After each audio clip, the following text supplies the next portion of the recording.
Welcome, welcome, ladies and gentlemen, boys and girls, to the Wednesday edition of the Marketing Happy Hour. I'm Dr. Christopher Vogelmann of drvogelmann.com and Maximize Your Media, which is our digital agency. I help doctors to build businesses so they have more free time, freedom, and fun with something that allows them to have a more enjoyable lifestyle. And with me, as always, is the inimitable John Paduchak. Hey, everybody, how you doing today? Yes, so I have videosarsocial.com, and we help folks with their agency work, predominantly social media and video, and been doing an awful lot of new live workshops these days. So we're getting into the workshop business. But you don't do Windows. I don't do Windows. No. Actually, you're on a PC, so maybe you do Windows. There you go. It's all good. It's all good. And since this is a happy, oh, well, look who's here. We just had somebody arrive. Hey. Hello. This is actually the first. Hello. How are you guys doing? This is the first time. I always love these firsts. You always remember your first. That we actually have Dr. Kayvon on from British Columbia. Yes, Pacific time. I used to be from the District of Columbia, but you're from British Columbia. Oh, almost the same. DC, BC, same thing. BC, right? DC, AC, DC. I mean, there you go. Whatever it is. How's my sound? Your sound is amazing. It's actually really good. Hey, for a first timer in the Marketing Happy Hour, you are on point. Oh, thank you. Yeah. Glad to be here. Thank you for inviting me. Well, we just get together and we have these casual conversations that we happen to live stream to 8 different locations. Oh, and then my light, of course, now the sunshine is coming out and we have to adjust my light. Yeah, I'm dealing with the same thing. I had light in my eye. See, if I go over here. Yeah. So I have to just stand over here because I just opened an umbrella to get some shade over here. So it's a weird light. You can get shade. We just don't. We ask you not to throw shade. I do my best. That's the difference between the two. So, John, what are you drinking today? Just water today. Just water today? I know. What can I have? I expected more from you, like some sort of an exotic beer. See, I have the light thing too, but I look like I'm being scanned at a checkout counter by one of those laser things. And I usually have these interesting drinks. Yeah, use that something interesting. Anyway, so I have my Superman mug, as usual, but instead of just pure coffee, I have spiked it. Ooh, spiked coffee with a little Bailey's, which I mentioned to John was as I used to teach doctors all across the U.S. and Canada on flights back from weekend seminars. I used to always order, the drinks were free at that time, the Bailey's and coffee. And those flight attendants were very happy to comply because usually it was their favorite drink too. So. Good. I thought you could be an alert drunk. And easy to serve. Yeah, exactly. So, Kayvon, you probably didn't know about our tradition of no drinks, but that's okay because you're 70% water. So, yes. Well, I'm drinking coffee right now. So. Oh well, you do have a drink. Yeah, I think mine is better. I think, but that's another story. So we're talking about, there's been a lot of craziness in the news these days, everything from insurrection, treason, impeachment, and you name it, and how our distraction by current events can sometimes muddle our marketing message. So, John, do you want to start off for today? Sure. Don't get all enthusiastic on me right now. No, I won't get enthusiastic on you, but I find it very difficult. I personally don't watch the news like most people. I dig in where I feel like digging in to the different things. I'm very selective about my news sources when I do look at the news. But I find that, and I'm sure a lot of people do, I mean, it's very hard to look at the news, especially today, and then go to work afterwards. It's bad for your psyche, I think. I think so. I mean, it just depends. Kayvon, what's your take on where your focus goes, where your energy goes? Well, it definitely doesn't go to the news. I am not a person who follows news or reads newspapers. I never cared, and this has been something that, since childhood I was like this. So usually I am behind the news and what's happening. I'm not in the midst of it, and that helps me to keep my sanity. I have this like half sarcastic, half joking motto when it comes to news, that there are only two types of news. One type is the kind that impacts my life, and the one that doesn't impact my life. So if it does not impact my life, what's the point of spending time, energy, effort, focus to go after it? Right.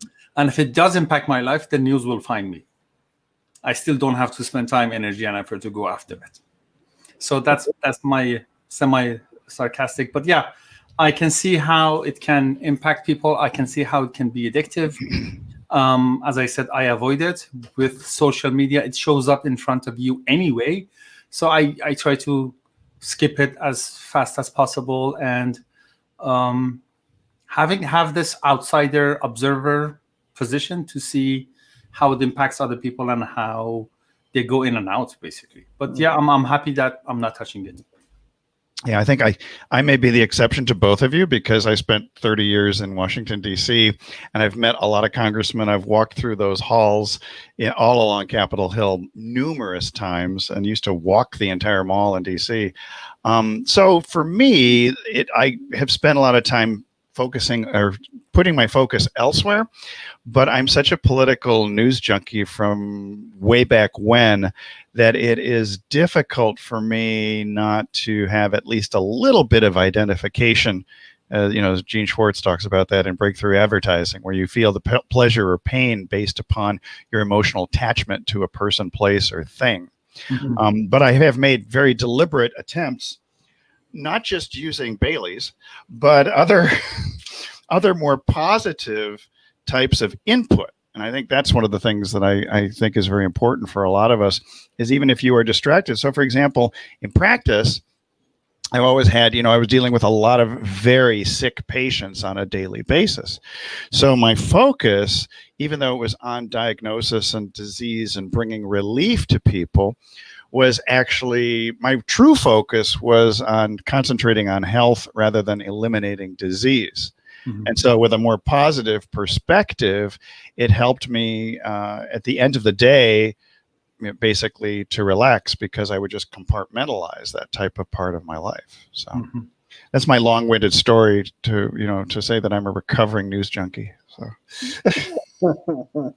but I will say the one thing that does occur to me is that it is useful in social media when you're reaching out to people and resonating with them to have some idea at least of what current events are going on.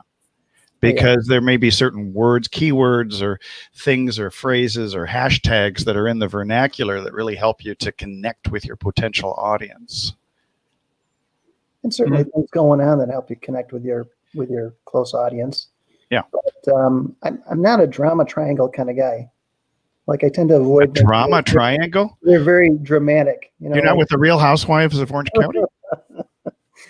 Yeah, that's my reference. That's your jam. Drama oriented.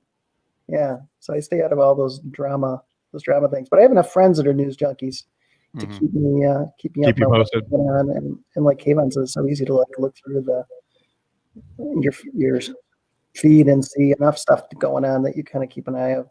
Well, Kayvon, you have the advantage of being in a different country. Yeah, and that helps, Yeah. But here's my realization: like in the past, I'm 51 now, and so let's say in the past. Oh, you're a baby. You're a baby in my book. In the past 40 years, news hasn't changed. No. Right. So, it's just more intense and colorful and attention grabbing, but it's the same thing over and over.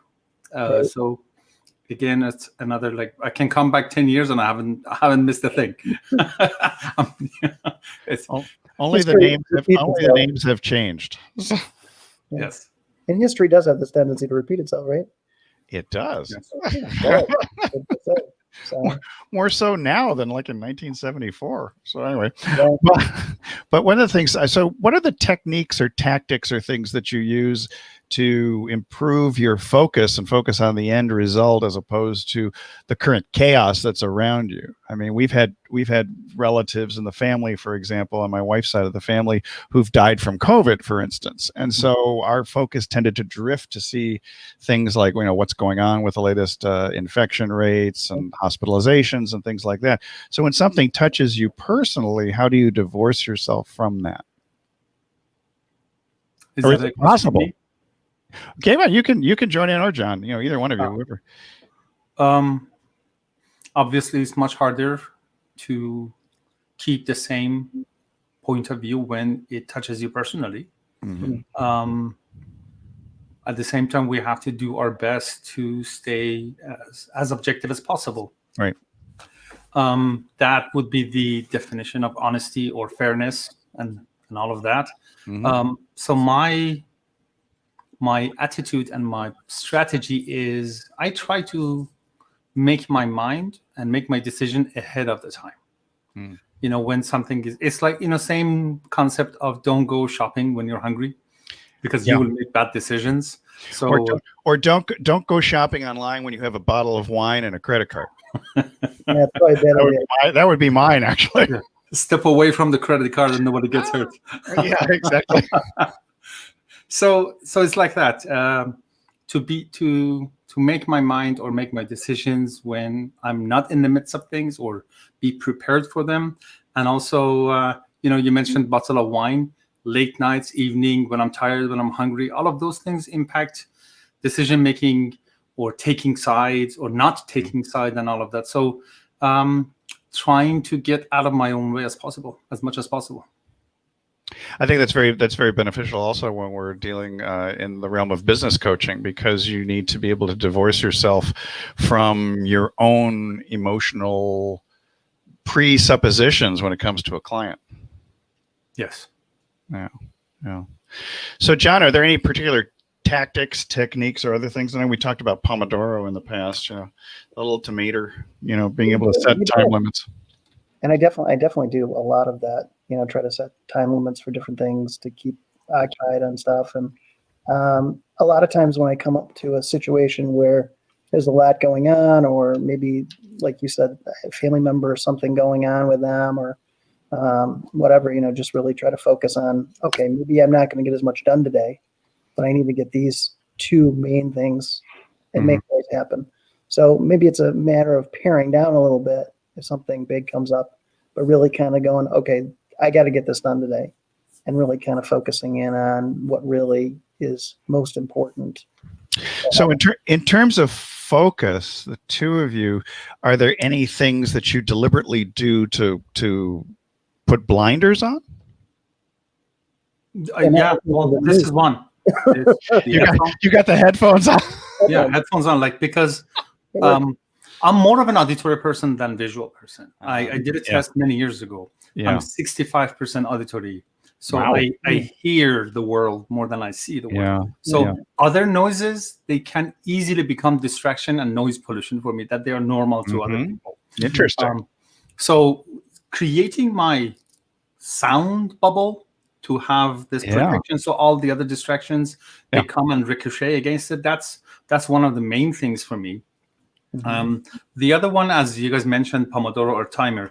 I have this timer on my desk that I set times on. So 5 minutes, 10 minutes, and it's a cute thing. I used to use a digital timer, right, on my phone or my computer. But there is something about this physical tactic. What is it? Tactile. That tactile sensation. Yeah, the tactile. It's like you're holding time in your hand. I used to use an hourglass for that very reason. I had the hourglass, and it would be a 10-minute hourglass. Actually, before getting this, I searched on Amazon to get a hourglass to actually do this. Then I noticed this, and with the other options, and Pomodoro. I don't know if you guys are. I'm sure you're familiar with the Colby test, right? With the which? Oh yeah, Colby. Yeah, Colby. Yeah. So I remember reading that line in Colby that, Kayvon, you do your best work when it's left for the last minute.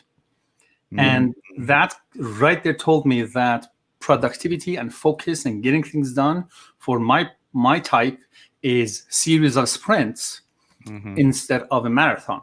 So therefore, Pomodoro becomes a miraculous fit to that personality.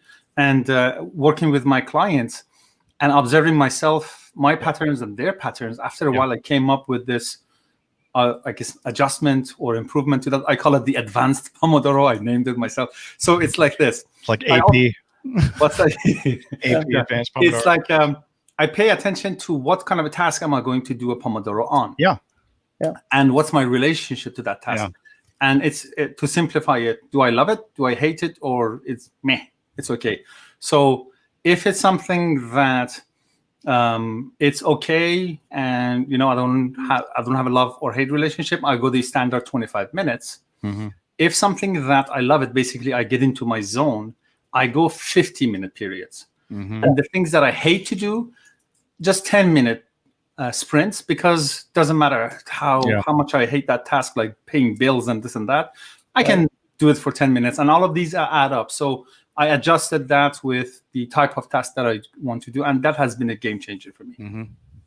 That's a great productivity strategy, actually, especially when it takes a lot of self-knowledge to be able to recognize which tasks you absolutely hate and which ones you enjoy the most, and then to be able to discipline yourself to do that. Well, after doing it a few times, it's the joy takes over. So, the joy takes that over. worked. I'm going to do that again. Hashtag joy takes over. Oh, there you go. I like that a lot. So, John, are there any particular things? Do noises bother you? Because I know I am a sprinter, just like you, Kayvon, which is pretty funny. Noises can bother me, and a lot of times, if there's a lot going on around here, I'll escape out to like my mobile office. Sometimes I actually physically take off and just go up and go out someplace and work. So I find those things. It's funny, I never really thought of that, Kayvon, but I kind of naturally do that. Where if there's something that I really love and I can spend a lot of time working in it and I'm really in flow, I'll do a lot of that. And then the things that I don't like, I do break up. But I never really thought about it until you just said that. I just kind of do that naturally.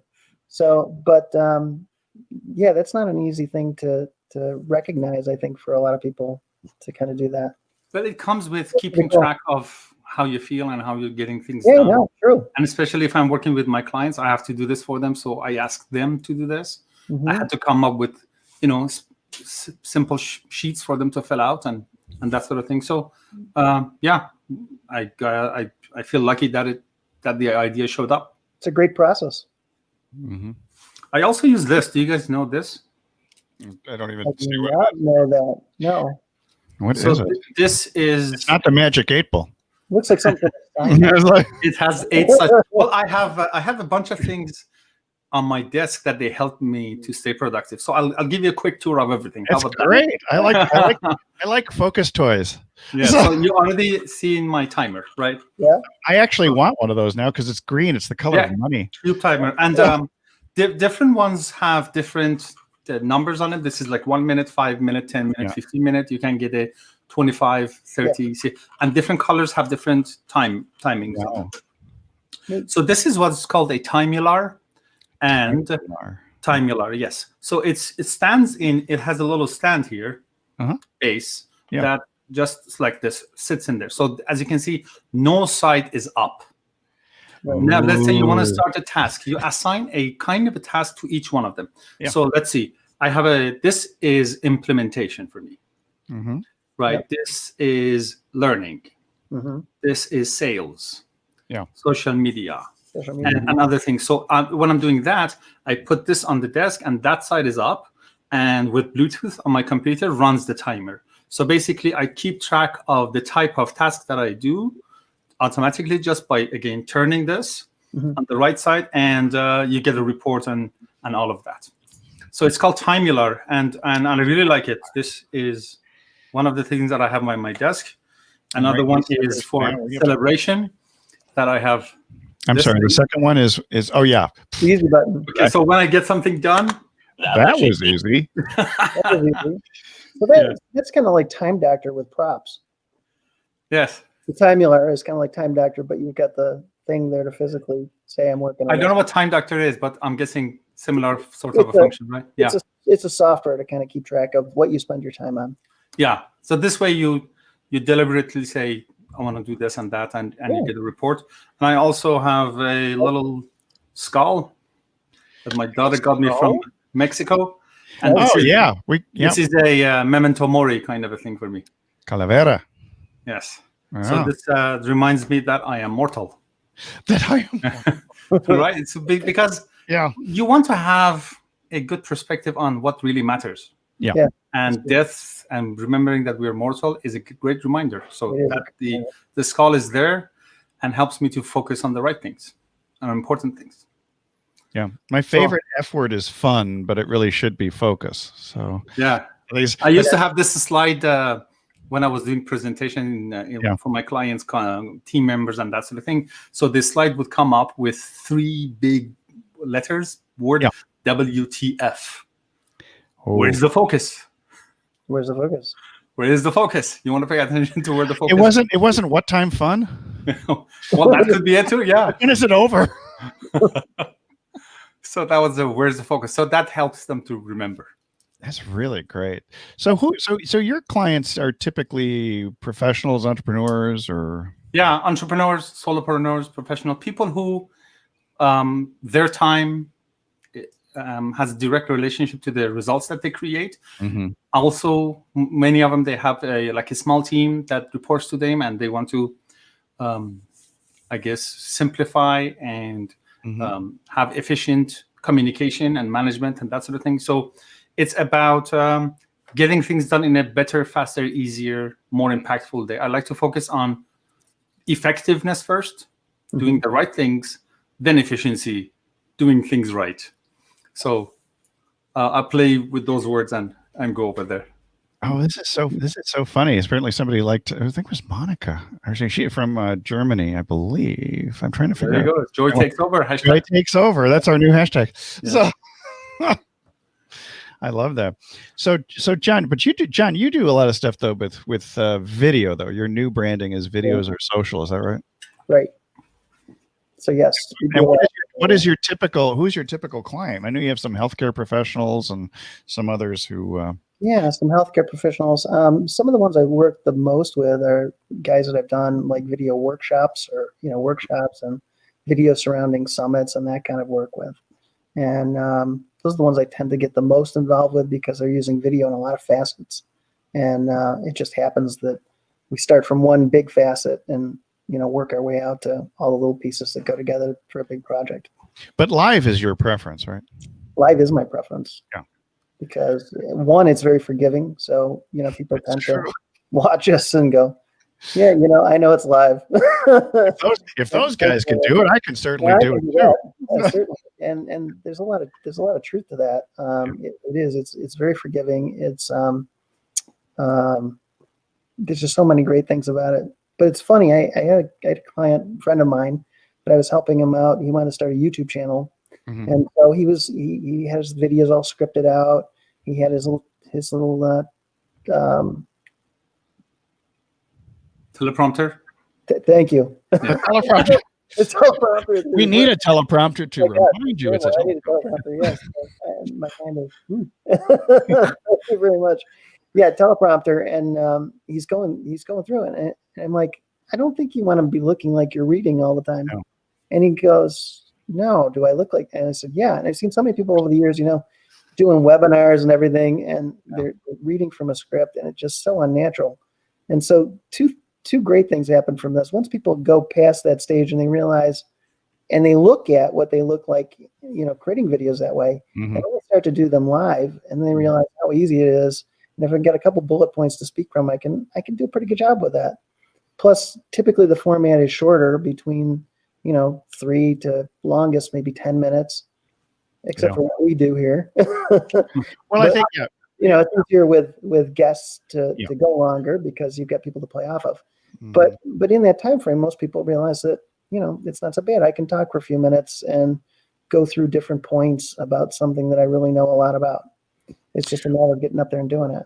And you could chop it up into bite-sized pieces and then put it out there either on Instagram videos or other types of things.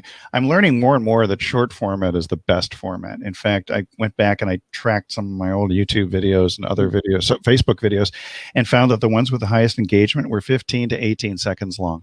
Yeah. Getting to the point. Talking too much. Yeah, straight to the point. I think the attention span of a goldfish is 14 seconds now. So you've got a very intelligent goldfish, because I thought it was 8 seconds. So. Well, maybe I heard it's getting shorter, but I can't remember our attention span shorter now than a goldfish. And so, Shorter than a goldfish. Um, But more powerful than a John, local. do you also find when it's live and there is an audience and the let's call it the more creative brain kicks in? oh, for sure. Yes. And then you've always got the audience to play off of because so many times they're asking questions. Hey, I wasn't going to cover that, but why not? Or they're repeating what you tell them. Yeah. Well, exactly. So it's easier to be creative and shift into things on the fly, and especially if they're participating with you, it makes it a lot easier. But isn't there also an advantage to going live? It reminds me of NASCAR, where a lot of people actually come to watch the race to see the crashes. Yeah. So Like you're in a high wire without a net sometimes when you're doing lives. You are, and there's always that blooper reel potential because it happens. Yes. Right? It happens all the time. It's very true. Especially it's kind of funny. I always watch the commercials now with people on Zoom, and the different things happen. And the guy skating across behind his wife with a beer in his undershorts, and he's on a meeting with work. You got to admit it's comical. Or the mother who keeps blocking her child by moving back. Yeah, all these things. And there's a lot of truth to that. There's stuff that comes up that you just have to kind of go with. Mm-hmm. But the good news is people know you're doing it live, and they're very accepting, and it comes out as being very authentic and genuine. Well, and the opportunity for interaction is very interesting. So, for example, we just and I think when we move towards something that's more conversational and we really listen to what people are saying, we have some greater opportunities to more deeply connect. Particularly, I love the fact, Kayvon, that you said you're more auditory. And in fact, we did our very first Clubhouse room on Friday where we just started talking to each other. I will tell you, that's a very addictive. I have to actually divorce myself from Clubhouse periodically and set a time limit. I'll be on 1 hour. Some of those rooms go 17 hours or more. Yeah. And you see some of your favorite people, or you hear them coming in. Like I have Jeff Walker, Rachel Miller, who's like the Facebook queen, and a few others whom I know who have personal relationships with. And I do feel almost compelled to listen to them because I actually know them very well. Yeah. I've seen a lot coming up. You know how they send the notices out to you? Yeah. I got to get rid of those notifications. I think that's another thing. Whoever, and it's just like Clubhouse is on iPhone, and my phone is an Android, so I had to install it on my old phone. If it's not a phone that I have to touch, and I turned the notifications off today, so today I haven't been on, and guess what? Compared to yesterday, I got a lot done. because it's a complete focus buster. Well, I think, but I'm intrigued with the Clubhouse thing in terms of focus, because you do have the opportunity. You can link your Twitter and your Instagram to the Clubhouse app. And as a result, I had not realized this, but you can write a very long bio. I was trying to keep it short, like on Twitter or Instagram. And those bios apparently are highly engaging. I was just listening to somebody who said that they stopped all their Facebook ads because they were getting 50 new clients a week just by being on Clubhouse. Thought that was pretty interesting from an auditory and a focus perspective.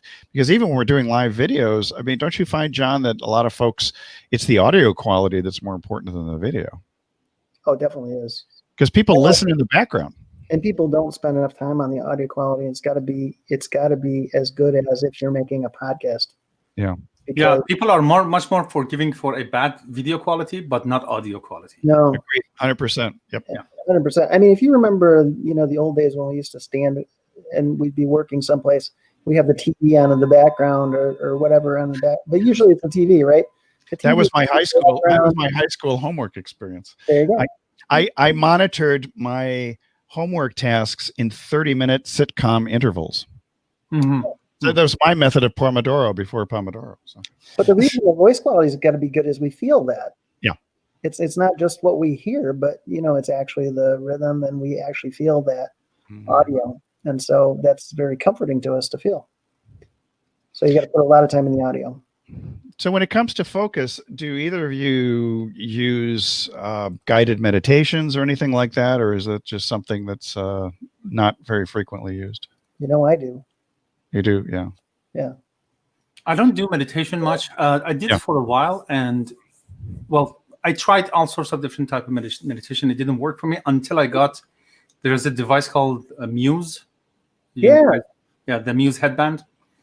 And do you know what that is? I have no idea what you're talking about. So it's like a headband that goes like here. So it's like a reverse headphone. So it's like putting my headphone like this. Yeah. On my head. And it has sensors that keeps track of my brain activity. And it's very simplified, as in active brain, neutral brain, or calm brain. And you want to get into calm. And the good thing is the application, while it's keeping track of your brain activity, it gives you, here's a, what is the key buzzword? It gives you instant biofeedback with the sound that is playing to your ear. So usually you choose an environment, let's say beach. So you hear the sounds of waves. They come. But if your brain goes to active, the weather gets worse. So there is windy and all the waves come back and forth. And you get thunderstorms or no? Yeah, you get all of that too. Tornadoes and cyclones and everything. Tornadoes. Yes. And the more you keep it in calm, the weather gets better, the waves are coming, and if you stay in calm, you start to hear sounds of birds. It's like that. Yeah. And it's a kind of a gamified that you want to collect birds. So in this session, you had 17 birds or 12 but not angry birds. Not angry birds. Oh, okay. Right. So with that helped. But as far as things that are on my mind and they get in on the way of focus, I find the exercise of morning pages, which I learned from a book called The Artist's Way, to be the most effective way to get what's on my mind out of my mind. And it's, you complain about it on paper and it gets out of the head. It's not journaling. Do you guys know about morning pages? This is the Artist's Way as opposed to the War of Art. Yeah, no. Okay. Well, The Artist's Way I think it was written in the 80s. And the author her name is Julia Cameron. She's an author. And this is a practice. The book, The Artist's Way, is a process that she created. It's a 12-week process to basically get rid of the writer's block, which also expanded to other arts and business and that sort of thing. Right. And many of the time, we have things in our head. So it could be fear, insecurity, or whatever. And every week she addresses any of those. There are different exercises, but one exercise that you have to do the whole 12 weeks or for the rest of your life is called morning pages. So basically it's like this. The very first thing that you do in the morning is write 3 pages of freehand. Wow. Before talking to anyone, before looking at messages, before looking at news, that fresh brain that just wakes up, you keep it protected and you just write freehand 3 pages. And coffee? Well, coffee could be an exception to anything, right? Thank you. So you just let it go. Doesn't matter what comes up. Everything is allowed. All the thoughts that you could be ashamed and all of that. Even if you can't think of anything, just write that. I can't think of anything to write. The pen doesn't stop. And you just let it rip, let it go. And here's what makes it really, really powerful. Nobody, not even you, is ever allowed to look at those things that you wrote ever again. No way. I would think it'd be like journaling. You'd want to. No, that this is completely separate. Here's the thing. And I thought about this and I thought, why is this working like with the impact that it's working? Because we crave freedom, but we don't have it. Right. Yeah, right? Like every day we are getting one day older. Life has its own restrictions. We live in all sorts of restrictions. So that half an hour, that 3 pages with whatever wants to come, let it come. Is going to be no consequences. Not even I am going to look at it ever again. It's as close as to a little daily dose of freedom that we can get. And this is a direct sentence from the book. She says, there is only so many times that you can bitch about the same thing. Yeah. right? But because if you don't, it just loops in your head. But you write it once or twice on paper, then it's gone and it's lost, and you're free of it. And after a while, you can't help, because at the beginning it's going to be all bad and negative and crap. But after a while, you can't even prevent this even if you want to. After a few days or a week of doing it, you can see the light at the end of the tunnel, and the creativity and lightness and good ideas start to come in. Would you burn those pages, or would you just destroy them, shred them? I mean, you can if you like. My girlfriend shreds them. I used to keep them, not touch them, because I had the discipline, but I enjoyed looking at them, that they're accumulating. So I had like this stack of paper. but you're not supposed to look at them, or you just saw the stack of pages. Yeah, just a stack of paper. And I like big pens. So I had all of the big pens that I used all the ink, so empty pens. So it was a stack of, but before moving here, I got rid of all of that, and I don't keep them anymore. I shred them right away. So for the sake of minimalism, but it's just such a powerful exercise. Wow, That's just great. that is interesting. It's fascinating. So, but then would you also go to a journal, or once you've freed yourself of the morning pages, you don't have a need for a journal? If you like to, yeah. Journal is more neocortex kind of a work. It's thinking, it's logic, it's planning, and all of that. So this is a limbic, whatever is there is. So this is like a limbic system dump. Yeah, getting the crap out. Get the crap out. I love that. If you don't let them, they clog all the pipes in our head. Clog those pipes. You're gonna need a cortical plumber. Yeah, that's what it is. It's a router rot. Dr. Router, router rot. What is it? Router. Router route. Roto-Rooter. Roto-Rooter. Yeah, yes, that. That's great. I was going to say the thing that got me started with meditation was when I started reading The Miracle Morning, because a friend of mine talked about that for a long time. Mm-hmm. And I love that because I think it helped my focus, because you start out the day with, gratitude and journaling and exercise and reading and visualization, and meditation was a part of it. It was one of the 6 things. And so that got me kind of started on it. And then into it a little bit, I ran into a bit of an AppSumo fanatic, because I love software and I used to work in the software industry, and I ran into a product there called Brain FM. And I bought Brain FM, but I haven't used it. I have not used it in years. Yeah, so Brain FM was great because it puts you in the different states that you want to be in. If you needed to be calm for a while, just to relax and kind of be meditative and chill out, it could do that. If you needed to get to sleep or take a nap, it could help you with getting in that right state. If you needed to be more energetic to work, it could help you get in the right state for that. So I love that app because it was so good for those things. And then I just kind of next leveled it a little bit with other stuff, but I still use it quite frequently. Very interesting. Yeah. You mentioned changing your environment. Like many of us get stuff done in a coffee shop. Yeah. And you mentioned the sound. There is this other, I think the website is still around. It's called Coffeetivity, Coffee and Productivity. So basically it plays that coffee shop ambient sound in the background. So in your headphone, you have, the vague people talking and dishes hitting each other, but it gives you the feeling of I'm sitting in a coffee shop and getting drinks done. That's fascinating. So for me, it's a little different. So I recharge outdoors. I grew up on a farm. I'm a very outdoor kind of guy.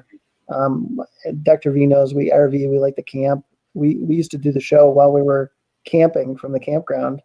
A lot of times, I would be somewhere in the middle of Vermont or wherever, but that's what I like to do. It's like a lot of my friends go and they'll hop and escape. I just go to my RV and I'll just drive off and go to the woods on a weekend. And but you also go in there just to get out of the house. Of course, and hiking and all that stuff. I've seen that, but I get a lot done. But sometimes I'll go hop in the RV and I'll drive down to a parking lot and I'll sit there and I'll work, or I'll drive someplace quiet and just work in that environment. I just drive away. It's funny. We do condition ourselves according to the environment and seek out those things that are most conducive to our productivity. I have a friend who does all of his podcasts, and he's had I think they've been downloaded in 190 countries out of the 195 that exist. And he does 5 to 12-minute podcasts on average from a parking lot at a Dunkin' Donuts in Ohio. And every day he goes out there, he just records on his iPhone and he mixes it and does stuff later. But he's now conditioned himself to be in his SUV in a Dunkin' Donuts parking lot. That's his most productive time. That becomes his podcasting trigger. I think so. Yeah, it becomes a trigger. I mean, we're triggered by a lot of different things. I mean, smell is one of the biggest triggers that there is. A huge one. Yeah. I have somebody gave me this essential oil.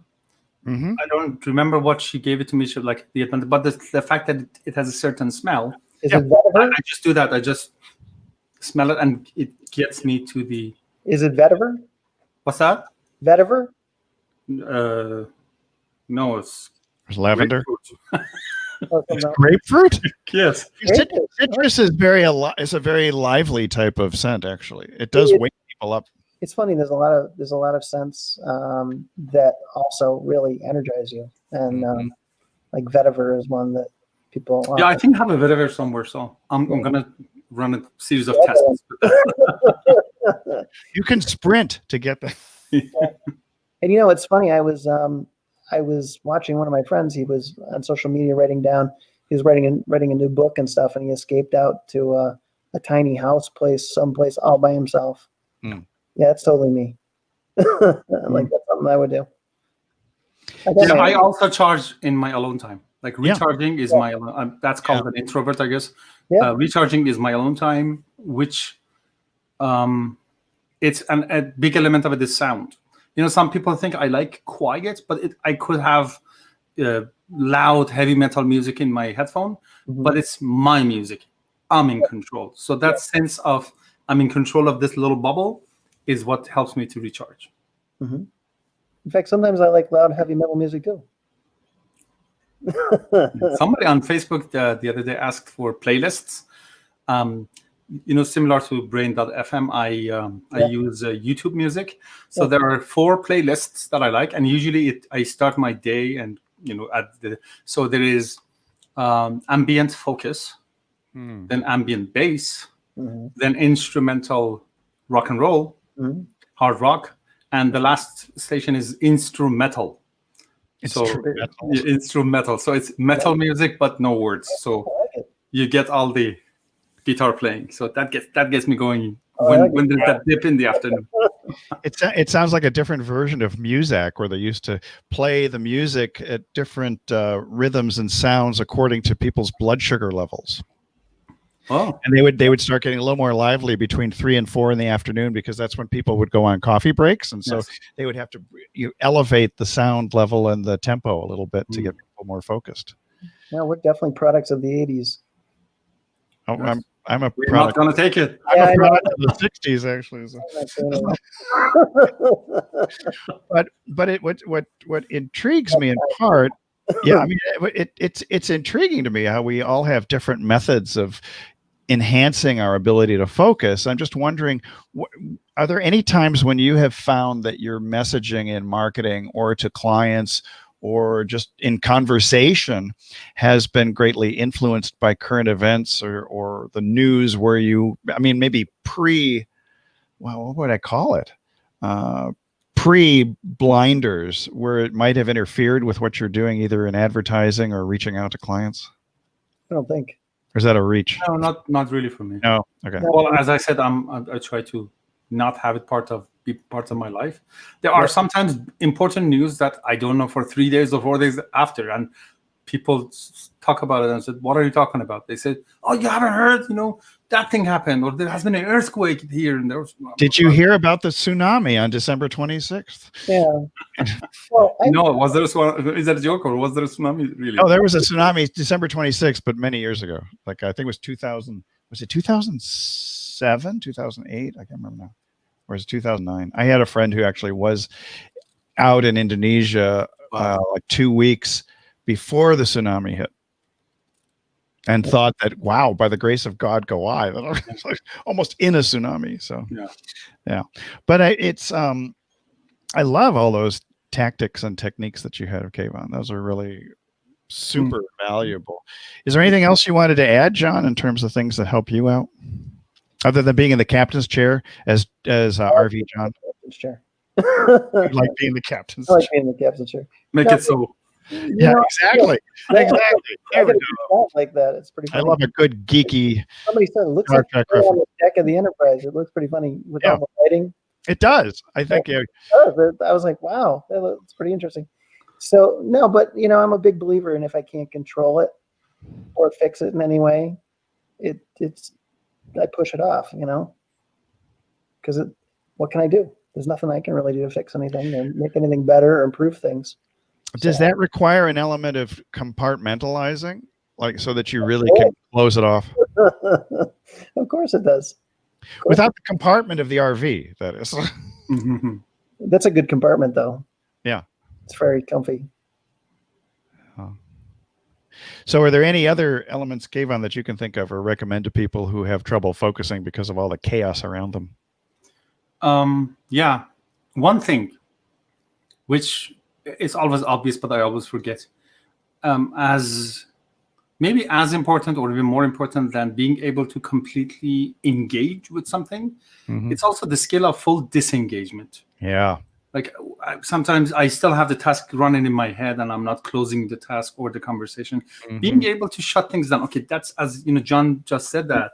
And that reminded me, okay, that thing, I can control it or influence it. Just shut down, put aside. Or sometimes I talk to things like there is this book that is, I want to go back. I say, I can't come to you. I'll get back to you later. Just start verbalizing it. So practicing full disengagement so we can fully engage with something else. Yep. Close that open loop so you don't feel like poop. That's what it is. Off the top of my head, I got this poop thing going on these days. I gotta write that down over there. Probably. I have to go back to this and see that I wrote this down. Yeah, and sometimes we have a lot of open loops that we can't control. Yeah. That just control us for a while and then you really have to compartmentalize those. Yeah, that morning pages is very good for just getting rid of those open loops and sending them out there, and they're not in your head anymore. I like it. I do get into some of those not open loops, but the closed loop and just the circular thinking at times. But it's not always bad, because sometimes some of my most creative things come about because I've been thinking. I sleep and boom, up comes the creative solution. Where'd that come from? Exactly. Subconscious working overtime. But going back to what you were talking about, Kayvon, about the biofeedback with the sounds, I remember my dad used to put electrodes on us and we tried to get us into the alpha state. So he was a chiropractor for 62 years. And I think we were basically his guinea pigs. Probably. Yeah. Sure. Yeah. He's like, what's the worst thing that can happen? Let's see. Yeah, but it was a beeping sound. It was not, like storms or birds going, things like that. It was just to get the beeping, the regular rhythmic sound is what we were after. And I think eventually you wanted to get into theta, and I guess delta was the deepest of all. That was like the most profound level of brainwave that is the slowest of all, but also the deep, deep state that very few people actually reach. That reminds me of a book by what's that creative director? David Lynch. David Lynch, yeah. Yes, he has a book called Catching the Big Fish. He's talking about ideas. A big idea. Are like fish, but little fish are on the surface. Big fish, which are bigger ideas, are deep. So you have to go deep and not worry about the staying on the surface on this little fish. The deeper you go, the bigger the fish. Don't get distracted by the minnows. You're after the great white. The Moby Dick. Moby Dick. Of course, that is a mammal, but that's different. So we're not going to get into that. Okay. Anyway, so I think we're almost finished with today, only because, we try to keep things somewhat short. We've gone many times past the hour. We had 90-minute ones and 2-hour ones, and we don't want to take up too much of your time, but today has been just awesome in terms of being able to talk about focus and being able to give the tips, the tricks, the strategies, the tactics to help you focus and make sure that your messaging is clear. I must say, though, I love the morning pages idea, Kayvon. I hadn't thought of that. Yeah, it has been very helpful in gaining my sanity back. You know, just like a personal moment here. During the divorce years, this was the thing that kept me on track and insane and within sanity, and allowed me to behave in a way that I'm not going to be ashamed of my behavior years later. Just kept me on track. So I owe a lot to morning pages to get out of really dark times. I like it. It's great. Better than a psychotherapist. Oh yeah, because they're not gonna dredge up everything in your subconscious and put it onto paper. That'd be way more effective. And you can lie to them, but you cannot lie to yourself. You can't lie to yourself. I don't know. I know a lot of people who lie to themselves, and I've been caught lying to myself periodically. You know, like, there's nothing wrong. Sure, my foot's on fire, but I mean, it's all good. Normal. I got another one. I got another one. What's that? I got another foot. Oh, another foot. I thought you had another suggestion on how to focus. I got another foot. Yeah. That's great. Well, Kayvon, thank you for showing up. How do people reach you? You had it's something .zone was your URL. Yeah, simplify.zone. Simplify.zone. I love that URL .zone. Where'd you get that one from? I was looking for something with Simplify, and there were different things available. Obviously, .com and all of that was gone. And I thought, you know what, this actually works with the mission to getting me to the zone through simplification. So Simplify leads you to .zone. And thank you very much for including me on this. This was, joy takes over. This was a lot of fun. I really joy takes over. Well, no, but this is the type of thing we do regularly, and we always welcome returning people. We had Cam Jennings for quite some time. Troy was with us for quite some time too. We've had people come in and out at different times depending upon what their schedule allows. Yeah, we'd love to have you back. Love to have you back. So in fact, we can have room for 10 people in StreamYard. Yeah, we can have a lot more. Yeah, we can have a lot more. So, and you're all welcome. If you have any questions or comments, or you have suggestions for topics you want to have us cover, please make a comment below this video. I know we're in 8 different places right now, live streaming, including that's the first time I've ever seen somebody coming from Twitter giving us a comment, which is, I was about to give up on Twitter. The Periscope, right? Come and talk to us about something. Yeah. So I mean, yeah. And John, where can people reach you? You can reach me at johnpaduchak.com. You can find me on Facebook, and we're working on videos or social. Starting that site all brand new right now. So brand new. Ooh, fun. So yeah, and you can find me, the infamous Dr. V, at drvogelmann.com, or also at Maximize Your Media, which is our digital agency. All right, so for the Marketing Happy Hour, we are about to end here. We'd like you to come back again. We are live on Wednesdays at 3 p.m. Pacific, 6 p.m. Eastern, and everywhere in between. As I recall, 1 p.m. Honolulu or Hawaiian time. So. The only reason I remember the Honolulu thing is because we have had people from Hawaii live, which is hilarious to me. So, all right, we're out of here for now. Thanks so much for stopping by.